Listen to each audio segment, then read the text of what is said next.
Olá, este é o Justiça Gaúcha, telejornal do Tribunal de Justiça do Rio Grande do Sul. Veja agora os assuntos que são destaques na edição desta semana.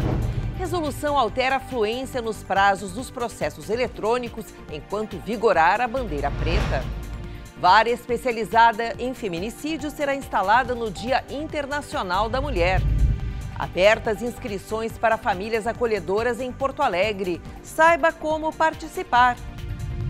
Veja estas e outras notícias nesta edição do Justiça Gaúcha que começa agora.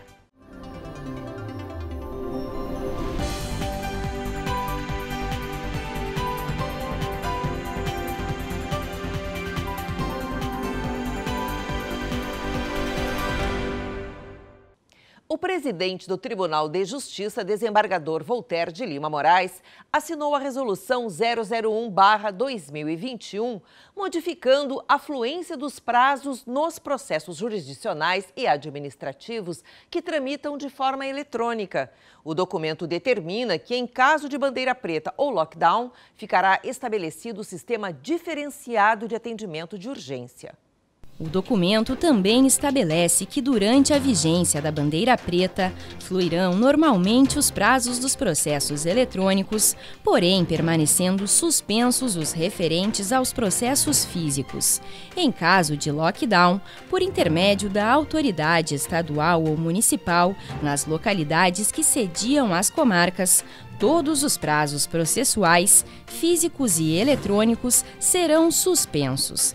A resolução levou em consideração o recente decreto estadual publicado em 20 de fevereiro, instituindo medidas sanitárias extraordinárias para fins de prevenção e enfrentamento ao aumento da pandemia causada pela Covid-19 no estado. O objetivo da administração, quando implementadas as bandeiras pretas, foi manter a jurisdição e apenas suspender os prazos processuais, já que os advogados, neste momento, teriam imensas dificuldades de acesso a informações, documentos, provas, enfim, já que outras repartições e instituições públicas e privadas também estariam fechadas. Todavia, diante do amadurecimento dessas pessoas com a nova rotina, inclusive com as práticas implementadas no processo eletrônico, foi possível rever a situação e, diante deste monitoramento constante, reabrir os prazos processuais para retomar a rotina normal da atividade desses operadores. Os números da Covid-19 no Rio Grande do Sul não param de crescer. Na última semana, o estado bateu recordes de internações nos hospitais. No momento, o estado está no topo dos rankings nacionais de novos óbitos e casos. Diante deste cenário, o Poder Judiciário manteve a suspensão das aulas presenciais em escolas públicas e privadas em todo o estado. Quem traz mais informações é a repórter Paola Marcon. Olá, Vera, exatamente. O recurso do governo do estado contra a suspensão das aulas na educação infantil e no primeiro e segundo ano do ensino fundamental foi indeferido pelo desembargador Antônio Vinícius Amaro da Silveira, da 4ª Câmara Cível do TJRS. O magistrado afirmou que o decreto estadual que autoriza as atividades presenciais é incoerente com os critérios historicamente estabelecidos. O desembargador Vinícius ressaltou a contradição da autorização para a abertura em relação aos protocolos adotados em momentos anteriores menos graves. Na decisão, ele também considerou a falta de UTIs, leitos e respiradores em todo o estado, argumentando que a capacidade chegou ao limite. Ele reconhece a importância da educação, mas lembra que o momento é de alto risco pela lotação das casas de saúde.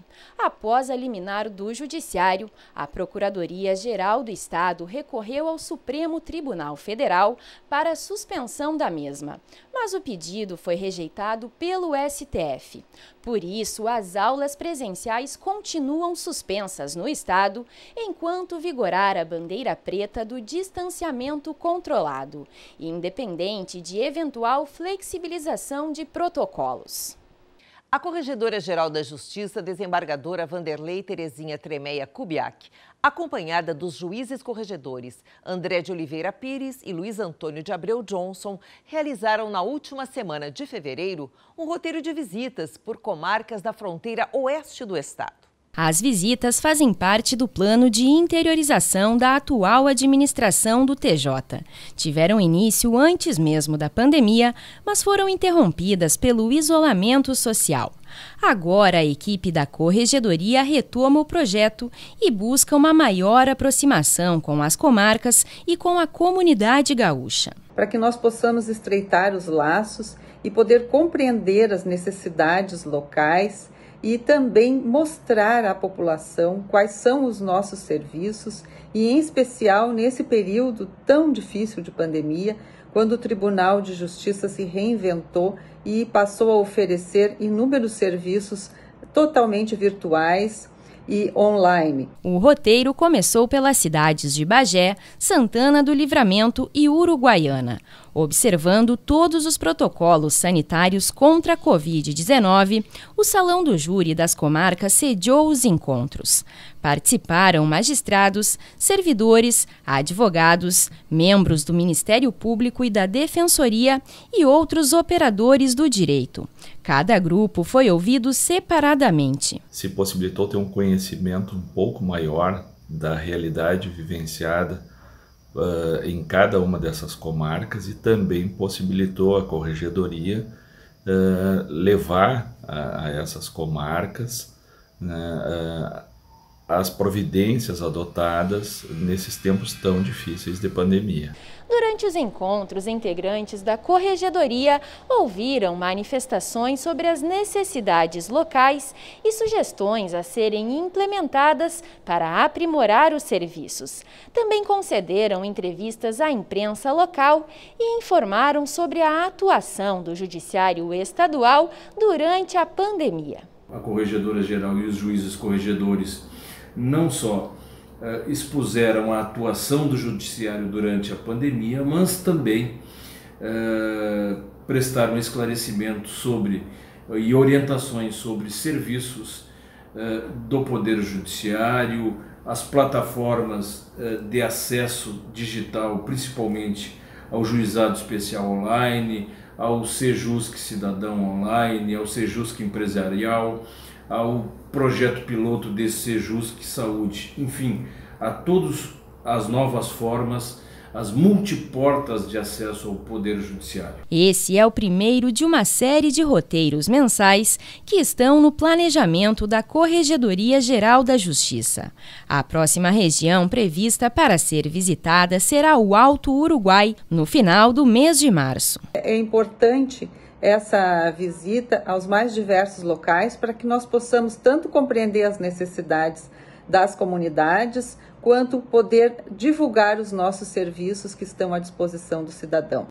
Em reunião virtual realizada em 26 de fevereiro, o projeto Lab9 foi apresentado aos novos colaboradores da rede, que está se formando dentro do Judiciário Gaúcho para pensar em inovação.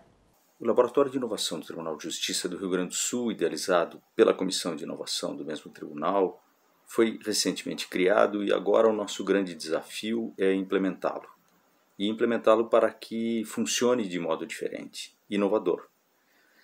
Para isso, vamos contar com uma equipe enxuta, mas com uma grande rede de colaboradores. Esse será o diferencial. O encontro de boas-vindas aos servidores e magistrados que se somam ao grupo, agora com mais de 50 pessoas, foi aberto pelo presidente da Comissão de Inovação do TJRS, o Inovajus, desembargador Ricardo Pip Schmidt. E esses colaboradores, cada qual na sua área de atuação, têm experiência suficiente para, integrados, encontrar as melhores soluções em projetos que pretendemos desenvolver a partir de agora ao longo do tempo, tão logo o laboratório passe a funcionar. A iniciativa prevê um espaço de construção colaborativa com soluções inovadoras para problemas reais. O objetivo é integrar diferentes visões para proporcionar um lugar de experimentação e cocriação de novas demandas, com foco nas necessidades do usuário. A atuação do laboratório será de forma multidisciplinar e em rede, buscando parcerias público-privadas e utilizando métodos modernos centrados na experiência de magistrados e servidores. Entre as propostas do Lab 9 estão a mentoria e a concepção de projetos no TJRS, a identificação de boas práticas e a busca por design e linguagem simples. A ideia, portanto, é manter o Tribunal do Rio Grande do Sul numa posição de vanguarda que sempre teve, atualizado permanentemente em busca do aperfeiçoamento jurisdicional, agora contando com um laboratório com uma extensa rede de colaboradores que o integre e aperfeiçoe o nosso trabalho. Em julho de 2001, a filha de Augusto Ricardo Guion, Eliamara Cavalli Guion, viu os pais, uma prima e outras 3 pessoas serem mortas na fazenda Santo Augusto, em Soledade. Agora, em decisão recente da 10ª Câmara Civil do Tribunal de Justiça, ela e o irmão tiveram confirmadas indenização a ser paga pelo homem condenado como mandante da chacina. Isso mesmo, Vera. O crime teria sido motivado pela venda de terras no local. A adolescente, com 13 anos na época, também foi atingida por 2 disparos e fingiu estar morta para escapar do mesmo destino dos parentes e funcionários da propriedade.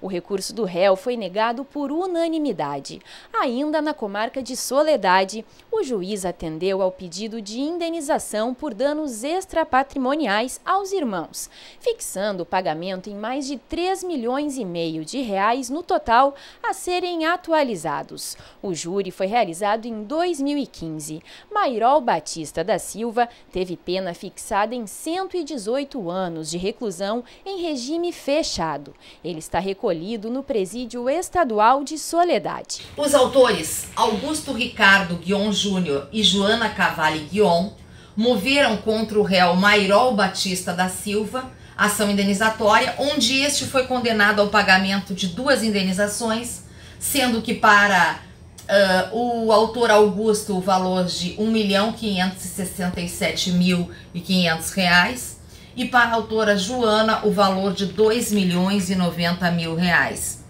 Ainda para a autora Joana, que era menor à época dos fatos, foi fixada a pensão até o implemento da maioridade destas. Os fatos foram referentes à chacina na fazenda Santo Augusto, onde os pais dos autores vieram a óbito a mando do réu Mairol, já condenado na esfera penal. Nosso programa vai agora para um breve intervalo e, a seguir, vara especializada em feminicídio será instalada na próxima semana. Já voltamos. Envelhecer com dignidade é um direito de todo ser humano. Muitos idosos sofrem vários tipos de violência. Violência física, psicológica, financeira, abandono, negligência. Violência contra o idoso é crime. As penas podem chegar a 30 anos de prisão. Denuncie. Ligue para o Disque 100. Abra seus olhos para a violência contra a pessoa idosa. No Dia Internacional da Mulher, a comarca de Porto Alegre passará a contar com a 4ª vara do júri especializada em feminicídio. O presidente do Poder Judiciário, desembargador Voltaire de Lima Moraes, vai participar do evento virtual de instalação no dia 8 de março. A iniciativa está em acordo com a resolução do Conselho de Magistratura, estabelecendo que competirá à 4ª vara, com exclusividade, a apreciação dos feitos criminais e medidas referentes aos crimes de feminicídio que estejam tramitando nas demais varas do Tribunal do Júri da Comarca da Capital, à exceção dos que já estiverem julgados ou com o plenário de júri designado. A Coordenadoria das Mulheres em Situação de Violência Doméstica e Familiar do TJRS realizou a primeira reunião do ano. O encontro contou com a participação de juízes e juízas que atuam na matéria. Entre as pautas da reunião estavam o planejamento da Semana pela Paz em Casa, a troca de coordenação da CEVID e o balanço das atividades realizadas durante a gestão da juíza corregedora Gioconda Fianco Pitt, enquanto esteve à frente da coordenadoria. Na oportunidade, a juíza corregedora Thaís Culau de Barros foi anunciada como nova coordenadora da matéria. Foi uma oportunidade para que eu pudesse me apresentar aos colegas, eu que recentemente assumi na Corregedoria de Justiça, sendo responsável pela matéria da violência doméstica no lugar da doutora Gioconda. Para mim é uma felicidade e um desafio imenso continuar o trabalho maravilhoso realizado pela doutora Gioconda, que estruturou essa coordenadoria nos últimos anos. Nessa reunião também aproveitamos para fazer um balanço acerca de todos os projetos e eventos realizados durante a minha gestão e justamente agora delinearmos, traçarmos quais vão ser os projetos dessa nossa 17ª Semana da Justiça pela Paz em Casa. As ações da 17ª edição da Semana pela Paz em Casa serão realizadas a partir do dia 8 de março. Em função das medidas necessárias de distanciamento controlado, as atividades serão virtuais. Será priorizada a solução de processos envolvendo feminicídio e medidas protetivas de urgência, além da divulgação de campanhas do TJRS no combate à violência doméstica e instalação de vara especializada na matéria. Como é o caso da segunda série da campanha Respeita as Gurias, de uma série de lives do Comitê Interinstitucional de Enfrentamento à Violência Doméstica, que vai ter participação de magistrados. E, por fim, no dia 8 de março, nós vamos ter instalação da 4ª Vara do Júri em Porto Alegre, que vai ser uma vara especializada em crimes de feminicídio consumado e tentado. A principal conquista é a instalação da 4ª Vara do Júri, especializada em feminicídio, uma conquista do nosso tribunal e uma conquista para a cidade de Porto Alegre. Também serão feitas participações de juízes da violência doméstica em lives, como, por exemplo, a live do Comitê Em Frente Mulher. A Semana da Justiça pela Paz em Casa é uma campanha promovida pelo Conselho Nacional da Justiça em parceria com os tribunais estaduais. Visa concentrar esforços para o atendimento de demandas relacionadas à Lei Maria da Penha. Em 2021, as edições estão agendadas para acontecerem de 8 a 12 de março, de 16 a 20 de agosto e de 22 a 26 de novembro. Em referência ao Dia Internacional da Mulher, que é celebrado no dia 8 de março, o Comitê Interinstitucional de Enfrentamento à Violência contra a Mulher realizou a live As Facetas da Violência Doméstica. Essa foi a primeira de uma série de lives que estão sendo realizadas pelo Comitê Em Frente Mulher durante o mês de março. Uma vez por semana, convidadas especiais debatem sobre temas relacionados ao combate da violência doméstica. Tudo transmitido ao vivo pela página no Facebook do Governo do Estado do Rio Grande do Sul. O primeiro encontro reuniu nomes como a juíza da 1ª Vara da Violência Doméstica e Familiar da Comarca de Porto Alegre, Márcia Kern, que foi a mediadora, e como convidadas, a diretora executiva do Instituto Avon, Daniela Grelin, e a atriz e produtora da websérie Confessionário, Débora Finocchiaro. É interessante porque nós estamos com duas pessoas, representantes da sociedade civil, e que de alguma forma desenvolvem aquelas diretrizes traçadas pelo artigo 8º da Lei Maria da Penha, que convoca a todas as entidades ações no sentido da prevenção da violência doméstica. Em um país onde a violência doméstica é tão múltipla e naturalizada, seu combate merece atenção prioritária e debate honesto sobre o tema. Prevenir e combater a violência contra as mulheres é uma tarefa das mais complexas e exige como política pública a articulação de diferentes serviços em uma rede integrada de atenção às mulheres que vivem em situação de violência. Daniela falou sobre a importância de realizar campanhas e ações para trazer à tona os debates sobre o enfrentamento à violência doméstica para toda a sociedade, especialmente em tempos de pandemia. Do trabalho do Instituto Avon, que foi fundada em 2003 e é hoje a ONG que mais investe em causas de interesse específico da mulher.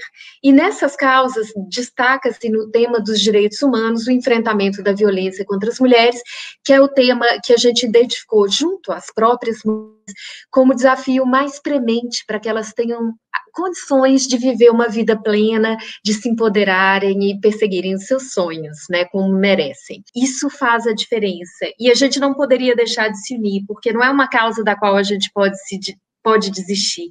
A gente não desiste da vida das mulheres, a gente não desiste da liberdade, a gente não desiste da nossa humanidade compartilhada. E isso é o que a gente celebra nesse mês e o que a gente luta em todos os dias do ano. A segunda convidada trouxe o debate sobre o tema através da arte. Ela produziu a série Confessionário, que traz depoimentos de mulheres vítimas de violência.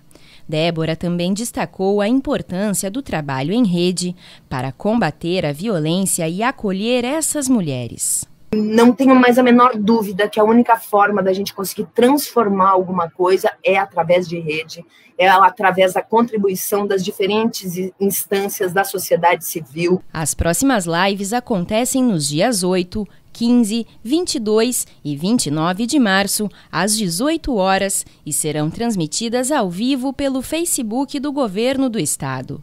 Em pauta, temas como feminismo e a masculinidade tóxica. Crianças e adolescentes que são afastados da família por medida de segurança podem aguardar a volta para casa ou adoção em um ambiente familiar. E esse lar pode ser a sua casa. As inscrições do projeto Famílias Acolhedoras estão abertas na capital. Saiba como participar. O abrigo João Paulo II está fazendo a seleção das famílias na capital gaúcha. O lar é transitório e o objetivo é tentar manter a vida dos jovens organizada com uma rotina de cuidados e afeto. As crianças e adolescentes normalmente são criadas dentro de sua família e assim deve ser. Mas em situações excepcionais, quando elas estão em situação de risco, às vezes há necessidade de elas saírem dessa família e ficarem temporariamente em um abrigo, em uma casa de acolhimento. Alternativamente, preferencialmente, existe esse programa Famílias Acolhedoras, ou seja, ela fica durante um tempo provisoriamente em uma outra família, até que ela possa voltar para a sua casa ou, não sendo possível, encaminhada para uma adoção se houver a decisão do poder familiar. O juiz da Infância e Juventude de Porto Alegre explica que há previsão legal de que a criança ou adolescente deve permanecer no máximo 1 ano e meio junto à família acolhedora, mas esse período pode variar de acordo com cada caso. Para que ela não precise ir para um abrigo, possa ter esse acolhimento, esse olhar individualizado, a sua participação como uma família acolhedora não envolve adoção, não é um apadrinhamento, a família acolhedora acaba fazendo, às vezes, do abrigo, ou seja, receber essa criança, como disse, de forma provisória por um tempo, até que ela possa voltar à sua casa ou ser definido de outra forma a questão. A vice-diretora do abrigo João Paulo II argumenta que o serviço de famílias acolhedoras faz a diferença na vida tanto de quem acolhe quanto de quem é acolhido. Pensando nos acolhimentos institucionais, tanto em casa-lar quanto em abrigos, né, a gente pode perceber que sempre são em grupos, né, em grupos de 10 ou de até 20 crianças e adolescentes no mesmo espaço.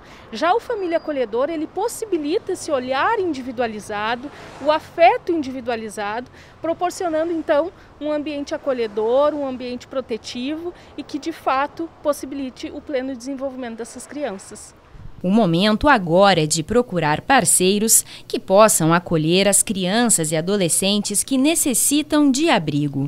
O município de Porto Alegre, infelizmente, é um município que ainda tem um grande número de crianças que necessitam de um espaço de proteção, que necessitam da medida de proteção. Até o momento nós temos 13 famílias habilitadas no município de Porto Alegre, né? No ano de 2020 passaram por este programa, então, 9 crianças, né? E neste momento nós estamos buscando novas famílias que possam então conhecer esse programa, quem sabe então vir a acolher uma criança em sua casa, em se tratando de um período provisório. Isso é importante lembrar, que não é uma adoção, né? E sim é um acolhimento que vai ser provisório, ao invés de ser num abrigo ou numa casa-lar, então numa família acolhedora. Alguns critérios são observados para participar do programa. Os interessados devem ter disponibilidade afetiva, ser maior de idade, residir na capital gaúcha, não possuir antecedentes criminais e ter uma convivência familiar estável. Todos os membros da família devem estar de acordo e não podem estar cadastrados no Sistema Nacional de Adoção e Acolhimento. Mais informações no site do Abrigo João Paulo II ou pelo telefone 51 997 25 2653. A Coordenadoria da Infância e Juventude promoverá no dia 24 de março o bate-papo virtual Gravidez na Adolescência, precisamos falar sobre isso. Para informar e sensibilizar a sociedade sobre a importância da redução dos casos de gravidez precoce, a segunda semana de prevenção da gravidez na adolescência é direcionada exclusivamente para crianças e adolescentes do Sistema de Acolhimento e Internação do Estado. A palestrante será a médica e professora de ginecologia Liliane Diffenteller-Herter. Instituições de acolhimento ou de internação interessadas em participar do evento devem entrar em contato através do e-mail sigrs@tjrs.jus.br. O Sejusc do Cidadão Online oferece o serviço de divórcio consensual por meio do setor pré-processual. O cidadão pode se divorciar sem qualquer custo através da mediação familiar. Em comum acordo, um homem e uma mulher resolveram dissolver a união conjugal. Eles já haviam feito a divisão dos bens, mas faltava ainda assinar os papéis para ela poder usar o nome de solteira como queria. Ao procurar o foro de Sapiranga, por telefone, eles ficaram sabendo sobre a existência do Sejusc do Cidadão Online. E tudo foi resolvido mais fácil e mais rápido do que poderiam imaginar. A sessão foi marcada para 20 dias após a solicitação e o problema foi solucionado em apenas um encontro. A mediadora que atuou no caso conta que o ambiente proporcionou uma separação consensual e amigável. O que foi bonito nessa mediação, que foi excepcional, é que, apesar deles estarem decididos, acordados, eles tiveram nesta oportunidade a possibilidade de dizer, numa cerimônia, que não deixou de ser uma cerimônia, um para o outro, o quanto um foi importante para o outro. Esta oportunidade é ímpar. Em pouquíssimos locais, né, é dada às pessoas um ambiente em que elas possam dizer isso de uma forma tão tranquila, segura, e que tenha tanto significado. Além de temas financeiros, questões relacionadas à família como divórcio, divisão de bens, reconhecimento de paternidade, pensão alimentícia ou até mesmo guarda dos filhos também podem ser resolvidas pelo Sejusc do Cidadão Online. Agende a sua mediação ou conciliação no site do TJRS e resolva o seu conflito pelo celular ou computador sem precisar sair de casa. Estamos encerrando mais um programa Justiça Gaúcha. Se você quiser entrar em contato com a gente, escreva para o nosso e-mail. E para assistir aos programas é só acessar tjrs.jus.br. As edições anteriores do Justiça Gaúcha ficam no link que aparece aqui na tela. E o TJRS também está nas redes sociais. Para nos seguir, basta procurar pelo perfil e saiba tudo sobre o que acontece no Poder Judiciário. Semana que vem estamos de volta e eu espero por você. Até lá!